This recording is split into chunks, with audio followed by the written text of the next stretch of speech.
জুমার রাত, বৃহস্পতিবার সন্ধ্যা থেকে নিয়ে শুক্রবার সন্ধ্যার আগ পর্যন্ত পরিমাণের সবচাইতে বেশি করতে হবে যে আমলটা, সেটা হলো দুরূদ শরীফের আমল।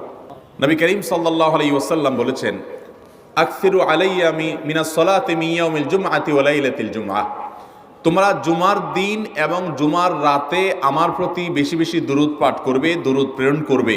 ফা ইন্না সালাতাকুম মা'রুদাতুন আলাই, কারণ তোমরা যে দুরূদ পাঠ করো এটা আমার কাছে পেশ করেন আল্লাহর ফেরেশতারা, এবং রীতিমতো নামধাম সহকারে আল্লাহর একদল ফেরেশতা নিয়োজিত আছে। তারা বলেন, আল্লাহ, হে আল্লাহ রসুল, আপনার অমুক উম্মত, অমুক অনুসারী, আল্লাহর অমুক বান্দা পৃথিবীর অমুক প্রান্ত থেকে, অমুক দেশ থেকে, অমুকের সন্তান, সে আপনার প্রতি দুরূদ পেশ করেছে জুমার দিনে, জুমার রাতে বা অন্য সময়ে।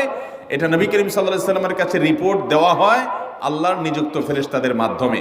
এই জন্য শুক্রবার দিন এবং রাত, অর্থাৎ বৃহস্পতিবার সন্ধ্যা থেকে নিয়ে শুক্রবার সন্ধ্যা পর্যন্ত